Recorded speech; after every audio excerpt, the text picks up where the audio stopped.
వీక్షకులకు నమస్కారం. హనుమత్ జయంతి సందర్భంగా ఈరోజు ఆంజనేయ స్వామి పంచముఖాల గురించి తెలుసుకుందాం. ఆ పంచముఖాల తత్వం గురించి వాల్మీకి రామాయణం తదితర గ్రంథాలు ఏమని వర్ణించాయో తెలుసుకుందాం. తూర్పు దిశగా వానరముఖం, దక్షిణ దిశగా సింహముఖం, పశ్చిమ దిశగా గరుడముఖం, ఉత్తర దిశగా వరాహముఖం, ఊర్ధ్వ దిశగా అశ్వముఖం. ఇవి స్వామివారి ముఖాలు.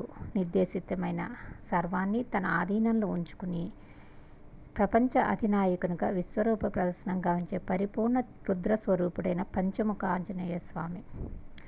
వానరముఖ ఆంజనేయుడు దేనికి ఇది అంటే మహాబలవంతుడు, సకల శత్రు సంహారకుడు, లేదంటే ధర్మపరంగా విరోధైన శత్రువులను బలప్రయోగంతో సంహరించేవాడు. అలాగే వారి మనసులో ఇతరులపై ఉన్న శత్రుభావనలను నశింపజేసేవారు.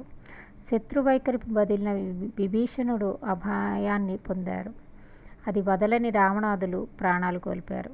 వానరంలోని సహజ చాంపల్యం అశోకవనాన్ని నిర్ధ్వంసం చేస్తే ఆ స్వామిలోని మహాశక్తి రాక్షసులని అంతమొందించింది. ఇది వానరముఖం యొక్క అర్థం. ఇంకా గరుడ ముఖం దగ్గరికి వస్తే శరీరంలోని భౌతిక, మానసిక, ప్రాణశక్తుల్ని నిర్వీర్యం చేసేది విషం. లోకరక్షణ కోసం విషాన్ని స్వీకరించిన వారు పరమేశ్వరుడు. ఆ విషానికి విరుగుడుగా అమృతాన్ని తీసుకొచ్చిన వాళ్ళు గరుత్మంతుడు. ఈ నేపథ్యంలో రామలక్ష్మణుని వానర సైన్యాన్ని భౌతికంగా కాపాడడానికి సంజీవని ఔషధిని తీసుకొచ్చాడు హనుమంతుడు. అంతేనా, ప్రాణ సమానుడైన రామచంద్రునికి దూరంగా కామాంధుడైన రావణాసురుని రాజ్యంలో ఉంటూ నిరాశతో కుంగిపోయిన సీతమ్మ తల్లికి శుభవార్తను వినిపించి మానసికంగా నిలబెట్టాడు.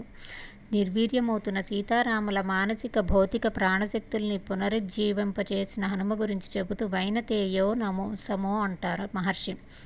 అంటే గరుత్మంతునితో సమానమైన వేగం గలవాడని అర్థం. ఈ వాయుతత్వంతో కూడినదే గరుడముఖ ఆంజనేయ రూపం. అశ్వముఖ ఆంజనేయుడు ఊర్ధ్వముఖంగా ఉజ్వల కాంతితో విరాజిల్లుతున్న ఆ అశ్వముఖ ఆంజనేయుడు వేద పండితుడు.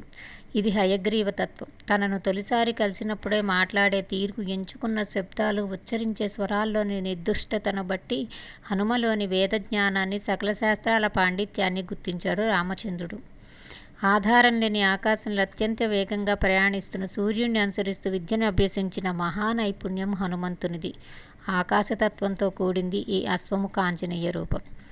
వరాహముఖ ఆంజనేయుడు ఉత్తరముఖంగా ఉజ్వల కాంతితో ఉన్న హనుమత్ స్వరూపం ఉద్ధారక తత్వంతో కూడినది. ఐశ్వర్యప్రదాత, సముద్రంలో మునిగిన భూమాతను ఉద్ధరించిన వాడు వరాహస్వామి.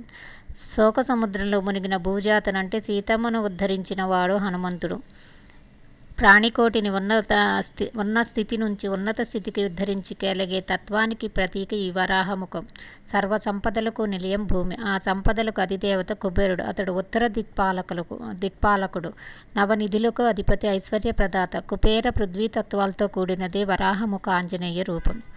సింహముఖ ఆంజనేయుడు అక్షయకుమారుడు తదితర 88,000 మంది రాక్షసుల్ని ఒక్క పూటలో సంహరించాడు సింహముఖ ఆంజనేయుడు. ఆకలి మీదున్న సింహం అడవిని వేటాడినట్లు సీతమ్మ తల్లి దుస్థితిని చూసి అంతులేని ఆగ్రహంతో ఉన్న హనుమంతుడు లంకా నగరాన్ని వేటాడాడు. సకల జీవుల్ని శాసించగల తత్వం ఈ సింహస్వరూపం. దక్షిణ దిక్పాలకుడైన యముణ్ణి తలపిస్తాడు. లంకా దహనం తర్వాత మండుతున్న తోకను వలయంగా తిప్పుతూ నిల్చున్న హనుమంతుడి రూపం కాంతి మండలం మధ్యలోని సూర్యభగవానుడిలా ఉందని వర్ణించారు వాల్మీకి మహర్షి. సూర్యుడి అగ్నితత్వమే ఈ రూపం. ఈ విధంగా పంచముఖ ఆంజనేయుడిలో ఆంజనేయుడి యొక్క పంచముఖాలు కూడా పంచతత్వాలను తెలియజేస్తున్నాయి. వీడియో నచ్చితే తప్పకుండా లైక్ చేయండి, షేర్ చేయండి, ఫాలో అండి, సబ్స్క్రైబ్ చేయండి. ఇది అందరికీ ఆంజనేయ జయంతి, హనుమత్ జయంతి శుభాకాంక్షలు.